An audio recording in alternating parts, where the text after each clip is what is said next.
Welcome to eBodha. నేను మీ Vidyasagar. Jeevan Umang part 1లో మనం ఉమాంగ్ పాలసీ అంటే ఏంది, దీంట్లో ఎటువంటి టర్మ్స్ అండ్ కండిషన్స్ ఉంటాయి, ఎలిజిబిలిటీ గురించి చూసాం. సో ఇప్పుడు ఈ పార్ట్ 2లో మనం కొన్ని ఎగ్జాంపుల్స్ అంటే డెత్ బెనిఫిట్ అయినప్పుడు ఎటువంటి మనకు మెచ్యూరిటీ ఎటువంటి బెనిఫిట్స్ వస్తాయి విత్ రైడర్స్ యాడ్ చేయడం వల్ల, ఇవన్నీ ఎగ్జాంపుల్తో చూస్తే మీకు రైడర్స్ ప్లస్ డెత్ బెనిఫిట్ అనే కాన్సెప్ట్ క్లియర్ అవుతుంది. తర్వాత పేడప్ వాల్యూ అనేది ఎలా ఉంటుంది, తర్వాత సరెండర్ వాల్యూలో ఏమొస్తుంది, మరీ ముఖ్యంగా ఈ పెన్షన్ ప్లానింగ్. చాలామంది జీవన్ ఉమంగ్ అనే ఒక పెన్షన్ ప్లానింగ్ అని, ఓకే పెన్షన్ అనేది తీసుకోవచ్చు, బట్ ఏ రకంగా చేసుకుంటే, ఏ రకంగా ప్లాన్ చేసుకుంటే పెన్షన్ ప్లాన్ అవుతుంది.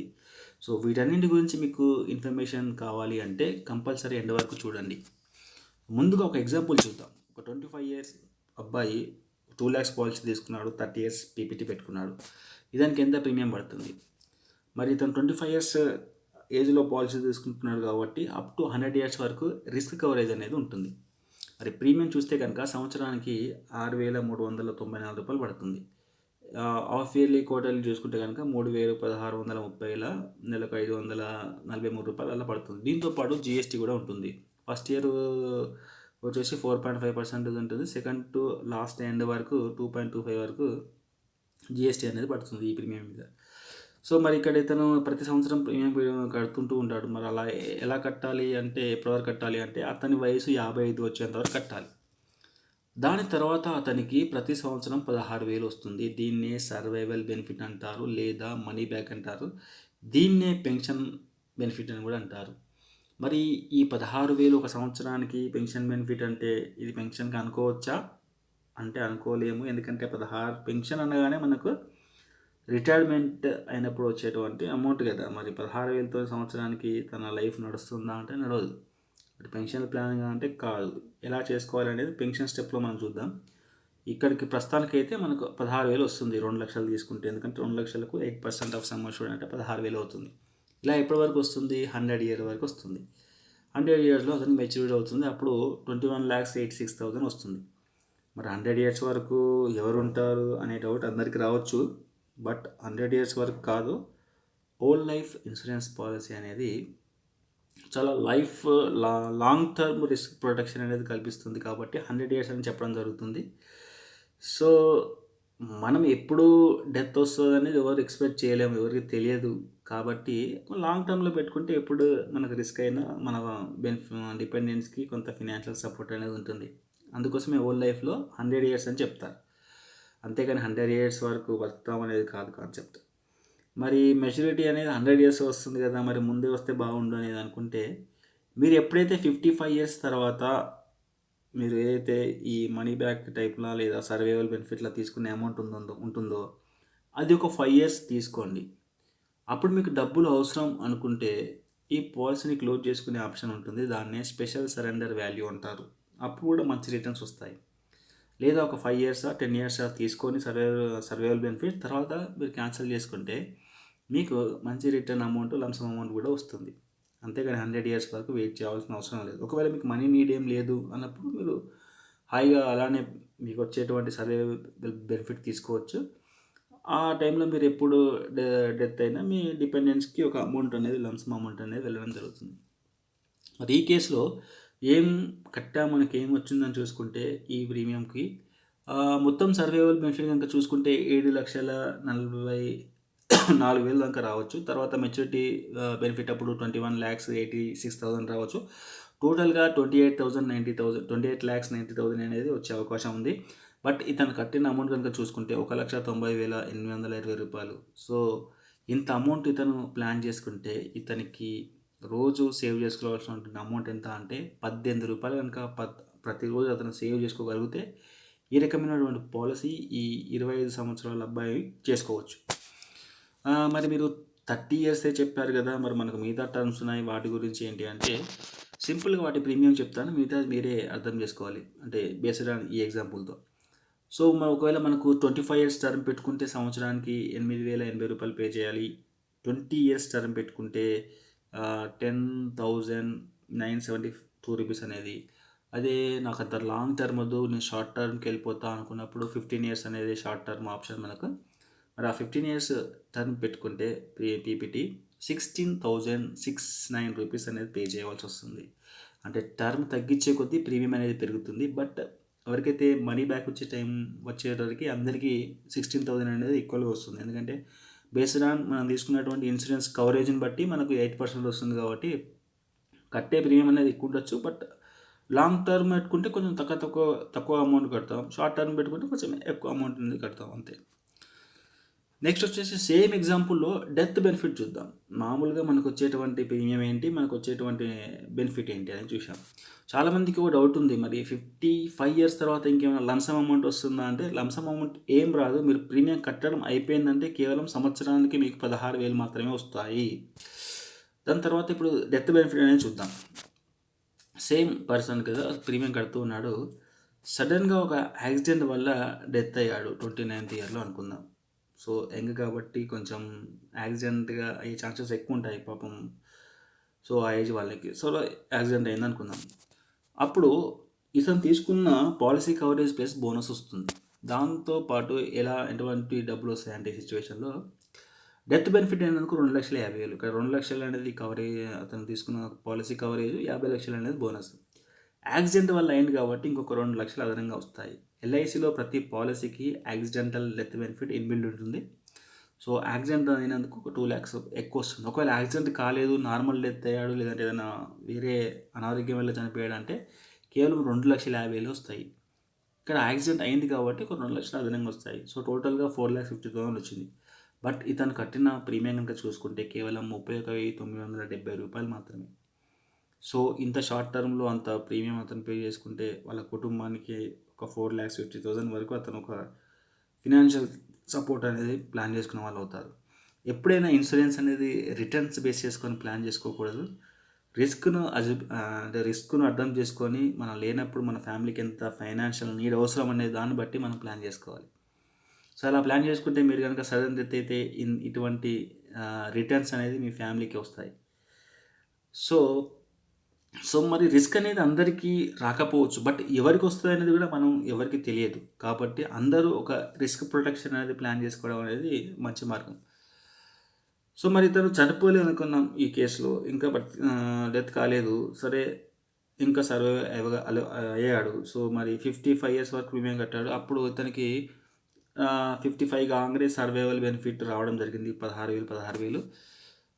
దాని తర్వాత ఈ టైంలో 60 ఏజ్లో చనిపోయాడు. సేమ్ యాక్సిడెంటే అనుకుందాం. సో అప్పుడు ఏమొస్తుందంటే అతనికి వచ్చినటువంటి మనీ బ్యాక్ కింద ఒక 5 ఇయర్స్ వచ్చింది కదా, అదొక 80,000 అనుకుంటే డెత్ బెనిఫిట్ అప్పుడు 7,72,000 వస్తుంది. ఇందాక ఇదే పర్సన్ కనుక 29 ఏజ్లో చనిపోతే 2,50,000 వచ్చింది డెత్ బెనిఫిట్. బట్ ఇక్కడ లాంగ్ టర్మ్లో అయింది కాబట్టి ఇతని రిస్క్ కవరేజ్ పెరిగింది, అది 7,72,000 ఉంది. అంటే మనం ఏజ్ పెరిగే కొద్దీ మనకు రిస్క్ కవరేజ్ అనేది పెరుగుతుంది. హోల్ లైఫ్ పాలసీలో అంటే ఇదే, మనం ఎన్ని రోజులు బ్రతుకుంటామో అన్ని రోజుల వరకు మన రిస్క్ కవరేజ్ అనేది పెరుగుతూనే ఉంటుంది. సో మరి యాక్సిడెంట్ అయింది అనుకుందాం, సేమ్ సిచ్యువేషన్లో ఇంకొక 2,00,000 అదనంగా వస్తాయి. టోటల్గా ఇతనికి వచ్చినటువంటి బెనిఫిట్ కనుక చూసుకుంటే మనకు ఈ కేసులో ఇతనికి వచ్చిన బెనిఫిట్ కనుక చూసుకుంటే మనకి 10,52,000 వస్తుంది. సో ఇతను ఇక్కడ మొత్తం పే చేసిన అమౌంట్ అంటే పీపీటీ తర్వాత అయినట్టు కదా. సో మొత్తం పే చేసిన అమౌంట్ కనుక చూసుకుంటే 1,91,820 రూపీస్ అనేది ఇతనికి పే చేసుకుంటే ఇంతటి బెనిఫిట్ వచ్చే అవకాశం ఉంది డెత్ అయినప్పుడు. సో మరి ఇదే పర్సన్కి ఒక టర్మ్ రైడర్ అనేది ఆప్షన్ పెట్టుకుంటే ఏ విధంగా ఉంటుంది చూద్దాం. బట్ ఇక్కడ డిఫరెన్స్ ఏంటంటే ప్రీమియం అనేది చేంజ్ అయింది. ఇందాక 6,000 ప్లస్ ఉండే కదా, ఇక్కడ డైరెక్ట్ ప్రీమియం 7,000 అయింది. ఎందుకంటే ఈ టర్మ్ రైడర్ అనేది అడిషనల్ బెనిఫిట్ కాబట్టి కొంత అదనపు ప్రీమియం అనేది మనకు పడుతుంది. సో సడన్గా డెత్ అయ్యాడు డ్యూ టు యాక్సిడెంట్ అనుకుందాం. సో మరి అప్పుడు డెత్ బెనిఫిట్ 2,50,000, యాక్సిడెంటల్ రైడర్ పెట్టుకున్నందుకు ఇంకొక 2,00,000 అదనంగా వస్తాయి. ఈ యాక్సిడెంటల్ బెనిఫిట్ రైడర్లో బేసిక్ సమ్ అష్యూర్డ్ 2,00,000 ఎంతైతే ఉంటుందో అంతే వస్తుంది. ఒకవేళ మీ పాలసీ 5,00,000 తీసుకుంటే 5,00,000 వస్తుంది, 10 తీసుకుంటే 10. మీరు ఎంత పాలసీ కవరేజ్ తీసుకుంటే అంత అమౌంట్ అనేది ఆ రైడర్ వల్ల వస్తుంది. ఇది యాక్సిడెంట్ డెత్ కానీ ఏ డెత్ కానీ మీకు ఆ రైడర్ ఉండడం వల్ల 2,00,000 అదనంగా వస్తుంది. మళ్ళీ ఇక్కడ యాక్సిడెంట్ వల్ల డెత్ అయినందుకు ఇంకొక 2,00,000 అదనంగా వస్తాయి. టోటల్గా 6,50,000 అనేది వస్తుంది. తను కట్టిన అమౌంట్ కేవలం 35,000. తర్వాత చనిపోలేదు అనుకున్నాం, ఇంకా బతికే ఉన్నాడు, ప్రీమియం కట్టుకుంటూ ఉన్నాడు. సో 55 ఇయర్లో అతనికి మెచ్యూరిటీ బెనిఫిట్ రావడం, అదే సర్వైవల్ బెనిఫిట్ రావడం జరిగింది. 60 ఏజ్లో చనిపోయాడు అనుకుందాం, ఇందాక ఎగ్జాంపుల్ని బేస్ చేసుకొని చూద్దాం ఇది కూడా. సో సర్వైవల్ బెనిఫిట్ 80,000, తర్వాత డెత్ బెనిఫిట్ 7,72,000, తర్వాత టర్న్ రైడర్ 2 lakhs, యాక్సిడెంటల్ వల్ల చనిపోయాడు కాబట్టి ఇంకొక 2 lakhs అనుకుందాం. మొత్తం కలిసి 12,52,000 అనేది వస్తుంది. ఇతను కట్టిన అమౌంట్ మొత్తం కనుక చూసుకుంటే 2,10,000, ఎందుకంటే ఇది టర్న్ రైడర్ యాడ్ చేసేది కాబట్టి ప్రీమియం కొంచెం పెరిగింది. సో ఇది టర్న్ రైడర్ వల్ల మనకు వచ్చేటువంటి బెనిఫిట్. నెక్స్ట్ ఇందాక యాక్సిడెంటల్ డెత్ అయినప్పుడు బెనిఫిట్ చూసాం, టర్న్ రైడర్ బెనిఫిట్ చూసాం. మనకు యాక్సిడెంటల్ డిజబిలిటీ బెనిఫిట్ కూడా రైడర్ ఉంటుంది కదా, దానివల్ల ఎలా వస్తుంది సేమ్ ఎగ్జాంపుల్లోనే చూద్దాం. సో ఇక్కడ డిజబిలిటీకి ప్రీమియం అనేది పెరగదు, ఒక ఓన్లీ అంటే ఆల్రెడీ ఇన్బిల్డ్ ఉంటుంది కాబట్టి ఆల్రెడీ దానికి ప్రీమియం అనేది ఛార్జ్ చేయడం వల్లనే ఈ అమౌంట్, ఈ ప్రీమియం వచ్చింది. ఈ కేసులో ఒక 27 years తర్వాత అతనికి యాక్సిడెంట్ అయింది, డిజబిలిటీ వచ్చింది, ఏం పని చేయలేడు, కాలు చేతులు ఏదో విరిగిపోయింది, పని చేయలేని సిచ్యువేషన్లో ఉన్నాడు, అంటే డబ్బులు రావు, పని చేస్తేనే డబ్బులు వచ్చేది. మరి ఈ కేసులో ఏమవుతుంది ఈ పాలసీలో అంటే, అతనికి అప్పటి నుంచి అతను ఫ్యూచర్లో కట్టేటువంటి ప్రీమియమ్స్ కట్టనవసరం లేదు, అక్కడికి మాఫీ అయిపోతాయి. తిరిగి అతనికి ప్రతి సంవత్సరం ఒక 20,000 చొప్పున 10 years ఇస్తారు, అది కూడా ప్రతి నెల వచ్చేలాగా ఇస్తారు. సో అది ఎప్పటివరకు ఇస్తారు అంటే 10 years అంటే అతనికి 27 years వచ్చేంత వరకు, 37 years వచ్చేంత వరకు సంవత్సరానికి 20,000 చొప్పున నెలవారీగా ఇస్తారు, నెలకి ఎంత ఇస్తారు అంతే, అంటే 20,000 డివైడ్ బై 12 ఆ అమౌంట్ ప్రతి నెల ఇస్తారు, అలా 10 years వరకు ఇస్తారు. దీని తర్వాత అతనికి 55 years కనుక అతను ఇంకా సర్వైవ్ అయ్యాడంటే అతనికి సర్వైవల్ బెనిఫిట్ స్టార్ట్ అవుతుంది. లేదు దీనికన్నా ముందు డెత్ అయ్యాడంటే అప్పుడు అతనికి ఉన్నటువంటి బేసిక్ సమ్ అష్యూర్డ్ ప్లస్ ఆ రోజుకున్నటువంటి బోనస్ కలిపి ఇచ్చేస్తారు. సో డెత్ కాలేదు, ఇంకా బ్రతికే ఉన్నాడు, 55 సంవత్సరాలు వచ్చాయి, అప్పుడు అతనికి సర్వైవల్ బెనిఫిట్ స్టార్ట్ అవుతుంది, సంవత్సరానికి 16,000. అలా అతను బ్రతుకున్న రోజు ఇస్తారు. ఒకవేళ సడన్గా 60 ఇయర్లో చనిపోయాడు అనుకుందాం, అప్పుడు ఏమొస్తుంది అంటే చూస్తే కనుక టోటల్గా ఎంతవరకు బెనిఫిట్ వస్తుందని చూస్తే, అతను ప్రీమియం కట్టనవసరం లేకుండా సేవ్ చేసుకున్న మనీ ఒక 1,72,600 అండ్ చేంజ్ రూపీస్. తర్వాత డిజబిలిటీ వల్ల అతనికి వచ్చినటువంటి రిటర్న్ 2,00,000. సర్వైవల్ బెనిఫిట్ 55 తర్వాత కూడా ఇంకా బ్రతుకున్నాడంటే అదొక 80,000. సో డెత్ బెనిఫిట్ కాస్త చూస్తే 7,72,000. తర్వాత అతనుకు ఒకవేళ టర్న్ బెడ్ కనుక పెట్టుకొని ఉంటే ఒక 2,00,000 అదనంగా వస్తాయి. టోటల్గా 14,24,000 రూపాయలు వచ్చేటువంటి అవకాశం ఉంది. ఇక్కడ ఇతను కట్టిన అమౌంట్ కేవలం 19,182 రూపాయలు. ఇది లైఫ్ ఇన్సూరెన్స్లో ఏంటి బెనిఫిట్ అంటే, ఇటువంటి ప్రమాదం యాక్సిడెంట్ కానీ డిజబిలిటీ కానీ వచ్చినప్పుడు మనకు ఇటువంటి రకమైన రిటర్న్స్ అనేది రావడం జరుగుతుంది. రిటర్న్స్ గురించే మాట్లాడితే ఇన్సూరెన్స్లో ఇట్లా ఉంటుంది రిటర్న్స్ అనేది. ఏం కాలేదు అంటే నాకు ఒక 6% వరకు రిటర్న్ వస్తాయి, ఏదైనా ప్రమాదం జరిగినప్పుడే వస్తుంది, రైట్.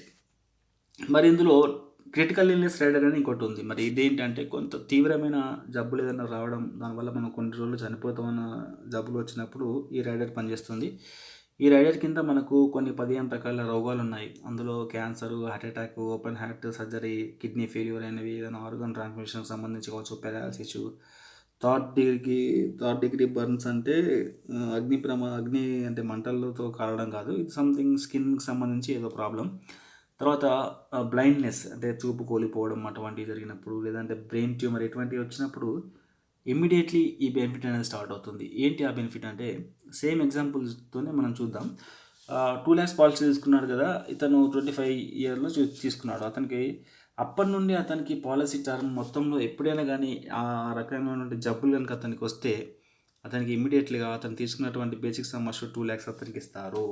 ఒకవేళ మీరు ఈ కేసులో 5 lakhs పాలసీ తీసుకుంటే 5 lakhs ఇస్తారు, 10 తీసుకుంటే 10, 25 తీసుకుంటే 25, అలా అప్ టు మనకు 25 lakhs దాకా ఉంటుంది ఈ క్రిటికల్ ఇల్నెస్ కింద లిమిట్, అంతవరకు మనం తీసుకోవచ్చు. ప్రీమియం వీవర్ బెనిఫిట్ అనేది ఇంకొకటి ఉంటుంది, ఇది చిన్నపిల్ల వాళ్ళకు సంబంధించినటువంటి రైడర్. ఒక 25 years అతని యొక్క చైల్డ్ 1 year ఉన్నాడు, అతనికి ఒక 2 lakhs పాలసీ 30 years ప్రీమియం పెట్టి తీసుకోవాలనుకున్నాడు. మరి ఇక్కడ ఏమవుతుంది ప్రీమియం అనేది చూసుకుంటే కనుక ఒక 8,000 ప్లస్ అనేది అమౌంట్ అవుతుంది. ఇక్కడ ఈ ప్రీమియం వల్ల కొంచెం ప్రీమియం పెరుగుతుంది. So 1 year baby or boy ఎవరో ఒకరు ఈ పాలసీ తీసుకుంటే వాళ్ళకు 100 years వరకు రిస్క్ కవరేజ్ అనేది స్టార్ట్ అయిపోయి ఉంటుంది. అతని యొక్క పేరెంట్ ఇయర్లీ ప్రీమియం కడతాడు ఒక 6,000. సారీ, ఇక్కడ ప్రీమియం అనేది చేంజ్ కాలేదు, బట్ 8,000. బట్ ఎగ్జాంపుల్గా మీరు అనుకోండి, అదే 6,000 అని అనుకోండి. అన్నప్పుడు అతను కడుతూ ఉంటాడు. బట్ అన్ఫార్చునేట్లీ అతను చనిపోయాడు అనుకోండి పేరెంట్, అప్పుడు ప్రీమియం అనేది స్టాప్ కాదు, ప్రీమియం కట్టనవసరం లేదు. సో ఇక్కడ ఏమవుతుందంటే ఆ ఇయర్ నుంచి ఆ అబ్బాయికి 17 సంవత్సరాలు వచ్చేంత వరకు ప్రీమియం పే చేయని అవసరం లేదు. మళ్ళీ తిరిగి ఆ అబ్బాయికి ఎప్పుడైతే 18 వస్తాయో అప్పటి నుండి తను రిమైనింగ్ ప్రీమియమ్స్ అన్ని పే చేయాలి కంపల్సరీ. కేవలం 18 ఇయర్స్ వరకే ఈ రైడర్ అనే బిలో 18 ఇయర్స్ వరకే ఈ రైడర్ అనేది అప్లికేబుల్ అవుతుంది. తర్వాత నుంచి అతను పే చేయాలి. అతను దాని తర్వాత పే చేసిన తర్వాత అతను 30 తర్వాత తనకి సర్వైవల్ బెనిఫిట్ 16,000 సంవత్సరానికి రావడం జరుగుతుంది. తర్వాత తనకి రిస్క్ కవరేజ్ కూడా డే 1 నుంచి పెరుగుతూనే ఉంటుంది. తను 100 ఇయర్స్ వరకు రిస్క్ కవరేజ్ కూడా ఉంటుంది. ఫర్ ఎగ్జాంపుల్ ఒక రిస్క్ కవరేజ్ గురించి చూస్తే ఒక 50 సంవత్సరాలు వచ్చినప్పుడు తనకి 12 లక్షల ఇన్సూరెన్స్ కవరేజ్ ఉంటుంది. అంటే ఇక్కడ 2 lakhs పాలసీ కాబట్టి అంత ఉంటుంది. ఒకవేళ మీరు ఎక్కువ పాలసీ కవర్ చేసుకుంటే ఎక్కువ రిస్క్ కవరేజ్ ఉంటుంది. 60 ఇయర్స్లో ఒక 16 lakhs కవరేజ్ అనేది రావడం జరుగుతుంది. సో బేసిక్గా పిల్లలకు కనుక ఈ పాలసీ తీసుకుంటే, ఇటువంటి రైడర్ పెట్టుకుంటే, ఒకవేళ పేరెంట్ చనిపోతే ఇలా బెనిఫిట్స్ అనేవి ఉంటాయి. Paid-up value. ఈ పేడప్ వాల్యూ అంటే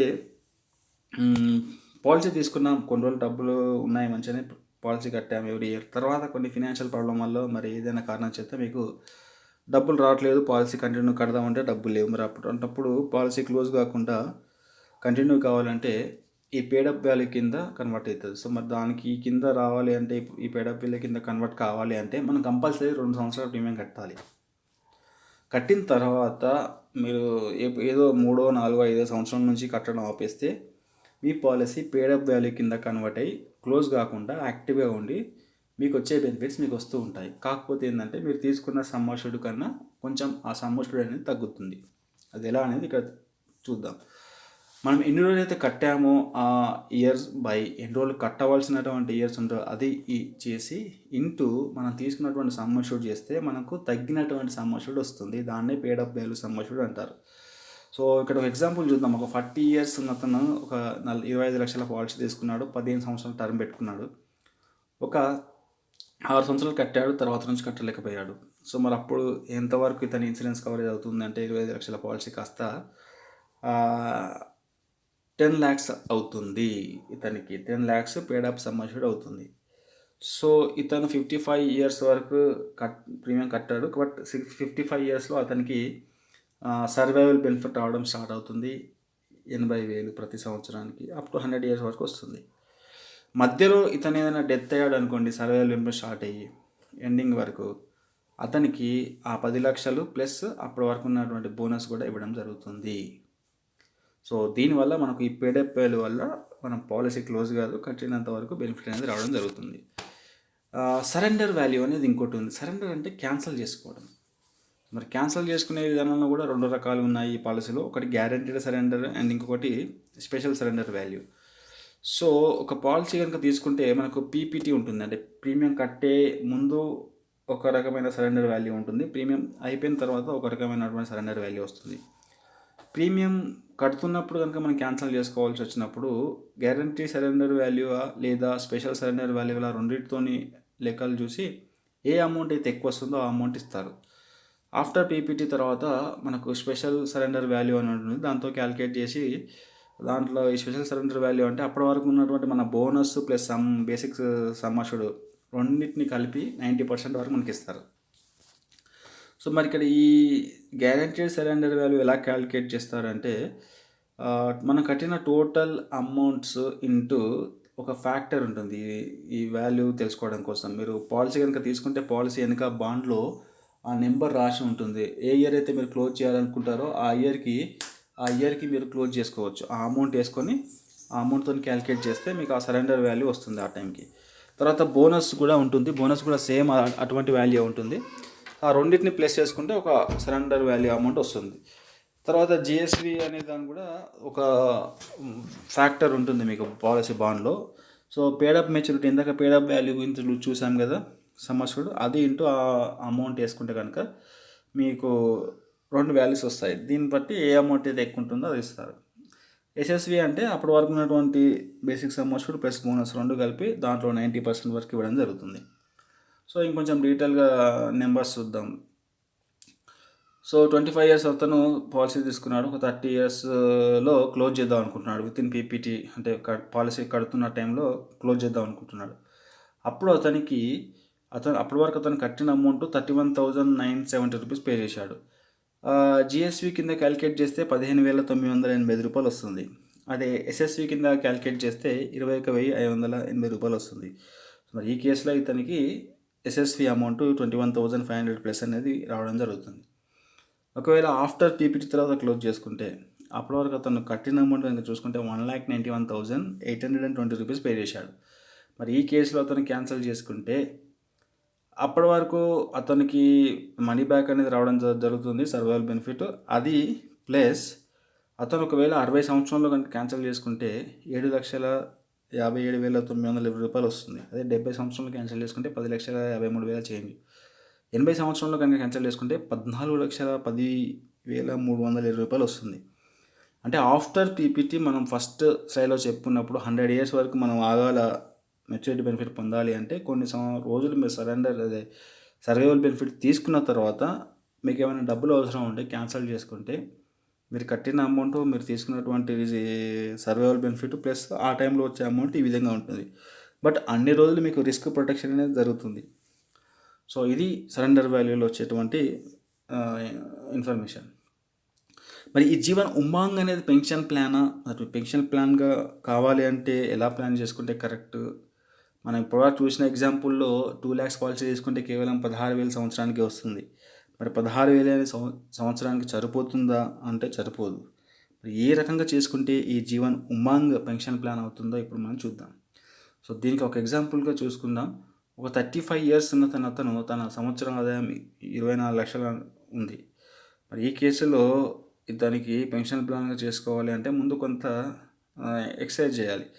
ఏంటంటే ఇతనికి ఫస్ట్ ఎంత ఇన్సూరెన్స్ కవరేజ్ కావాలో చూద్దాం. సో ఇతనికి 20 సార్లు అతని ఇన్కమ్కి ఇన్సూరెన్స్ కవరేజ్ అని ఉండాలంటే 6 కోట్ల ఇన్సూరెన్స్ కవరేజ్ ఉండాలి. సో ఇతనికి కావాల్సినటువంటి ఇన్సూరెన్స్ కవరేజ్ ఏంటంటే 6 crores. ఇతనికి ఉన్నటువంటి ఏజ్, ఇతనికి ఉన్నటువంటి ఇన్కమ్ని బట్టి చూస్తే 6 కోట్ల ఇన్సూరెన్స్ కవరేజ్ ఇతనికి అవసరం. సో ఇతనికి ఆల్రెడీ ఒక 5 లక్షల పాలసీ ఉంది, తర్వాత కొన్ని ఆస్తులు ఉన్నాయి, కొంత సేవింగ్స్ ఉన్నాయి. అవన్నీ అతనికి కావాల్సిన రిక్వైర్డ్ ఉన్న ఇన్సూరెన్స్లో తీసేస్తే మిగిలిన అమౌంట్ ఒక 4 crores ఇన్సూరెన్స్ ఉంది. సో ఇతను 5 కోట్లు అండర్ ఇన్సూరెన్స్లో ఉన్నాడు. అండర్ ఇన్సూరెన్స్ ఎందుకంటే ఆల్రెడీ ఇతను ఇన్సూరెన్స్ పాలసీ తీసుకున్నాడు ఒక 5 లక్షలు. కాకపోతే అతని ఇన్కమ్కి అనుకున్న రిస్క్ కవరేజ్కి అది మ్యాచ్ కావట్లేదు. దాన్ని అండర్ ఇన్సూరెన్స్ అంటారు. సో మరి 5 కోట్ల ఇన్సూరెన్స్ ఇతను తీసుకోవాలి యాక్చువల్గా. ఇతను ఏం చేశాడు, మరి 5 crores అంటే తీసుకోలేదు, కానీ ఒక 1 crore తీసుకోవాలనుకున్నాడు. సో 1 crore తీసుకుంటే ఈ కేసులో ఒక రిస్క్ బెనిఫిట్ ప్లాన్ చేసుకునేవాడు అవుతాడు, ప్లస్ పెన్షన్ ప్లాన్ కూడా వర్కౌట్ అవుతుంది కరెక్ట్గా. మరి అది ఎలానో చూసే ముందు మరి 1 crore ఎంత ప్రీమియం పడుతుంది అంటే మనకున్నటువంటి 4 రకాల టర్మ్స్ 30, 25, 20, 15 టర్మ్స్ ఉన్నాయి కదా పీపీటీ తీసుకుంటే వాటికి ప్రీమియమ్స్ అనేవి ఈ రకంగా ఉంటాయి. సో మరి ఇక్కడ 30 సంవత్సరాల అతను 35 సంవత్సరాల అతను 30 years పీపీటీ పెట్టుకుంటే 65 yearsకు ప్రీమియం కట్టాలి. ఇయర్లీ 3,05,360 రూపీస్ కట్టాలి. దాని తర్వాత 65 నుంచి ఎవ్రీ ఇయర్ 8 lakhs రావడం అనేది జరుగుతుంది. అంటే సంవత్సరానికి 8 లక్షలు కనుక వస్తే అప్పుడు అతని యొక్క లైఫ్ లీడ్ కావడానికి ఉపయోగపడుతుంది. ఇంకా మనకు ఇన్ఫ్లేషన్ క్యాలిక్యులేట్ చేసుకొని చూసుకుంటే ఇంకొంచెం ఎక్కువ ఖర్చు అనేది జరుగుతుంది. బట్ యావరేజ్గా కొంచెం బేసిక్ అండర్స్టాండింగ్ కోసం చూస్తే కనుక ఒక 8 లక్షలు వస్తే కనుక సంవత్సరానికి సరిపోయే డబ్బు అతని లైఫ్ లీడింగ్కి అవసరం వస్తుంది. మరి అదేవిధంగా 25 సంవత్సరాల టర్మ్ పెట్టుకుంటే 3,80,000 పే చేయాలి. 60 సంవత్సరాల తర్వాత అతనికి ప్రతి సంవత్సరం 8 లక్షలు వస్తాయి. 20 సంవత్సరాలు పీపీటీ పెట్టుకుంటే 5,37,000 చిల్లర పే చేయాలి. అతనికి 55 సంవత్సరాల తర్వాత సంవత్సరానికి 8 లక్షలు రావడం స్టార్ట్ అవుతుంది. 15 సంవత్సరాల టర్మ్ పెట్టుకుంటే 7,66,980 రూపాయలు. సో ఈ ప్రీమియమ్స్తో పాటు జిఎస్టీ కూడా ఉంటుంది. బట్ ఇలా పే చేసుకున్న తర్వాత 50 సంవత్సరాల నుంచి అతనికి సంవత్సరానికి 58 లక్షలు రావడం జరుగుతుంది. సో ఈ విధంగా కనుక ప్లాన్ చేసుకుంటే ఇతను కరెక్ట్ పెన్షన్ ప్లాన్ చేసుకున్నట్టు. ఇది కూడా ఫుల్ ఫ్లెడ్జ్ పెన్షన్ ప్లాన్ కాదు, కొంచెం మినిమం కొంచెం బేసిక్ పెన్షన్ ప్లాన్గా ప్లాన్ చేసుకునేలాగా. మరి ఈ విధంగా మీరు మీకు ఎంతవరకు ఇన్కమ్ ఉంది, మీకు ఎంతవరకు ఇన్సూరెన్స్ కవరేజ్ ఉంది, యాక్చువల్గా మీకు సంవత్సరానికి ఎంత అమౌంట్ వస్తే అది పెన్షన్ అమౌంట్ అవుతుంది అనే దాన్ని బేస్ చేసుకొని పెన్షన్ ప్లాన్ అవుతుందా కాదా అని చెప్పొచ్చు. ఓకే ఫ్రెండ్స్, ఇది జీవన్ ఉమంగ్ గురించి. జీవన్ ఉమంగ్ అనేది సింపుల్గా చెప్పాలంటే ఒక old life insurance policy. Life time మనకు ఇన్సూరెన్స్ కవరేజ్ని ఇస్తుంది. తర్వాత కొంత రెగ్యులర్ ఇన్కమ్ కూడా ఇస్తుంది. ఈ రెగ్యులర్ ఇన్కమ్ మనకు ఎంత అవసరం, తర్వాత మనకు పీపీటీ తర్వాత అనేది బేస్ చేసుకొని మనం ప్లాన్ చేసుకోవాలి. అప్పుడే అది పెన్షన్ ప్లాన్ అవుతుంది. తర్వాత ఒకవేళ మనకు 100 years అవసరం లేదు, ముందే ఒక రెగ్యులర్ ఇన్కమ్ వచ్చిన తర్వాత 1 రోజుల తర్వాత క్యాన్సిల్ చేసుకుందాం అంటే అది కూడా ఆప్షన్ మనకు ఉంది. దాన్నే స్పెషల్ సరెండర్ వాల్యూ అంటారు. ఇది ఫ్రెండ్స్ జీవన్ ఉమంగ్ గురించి information. Okay, thank you, have a nice day, good bye.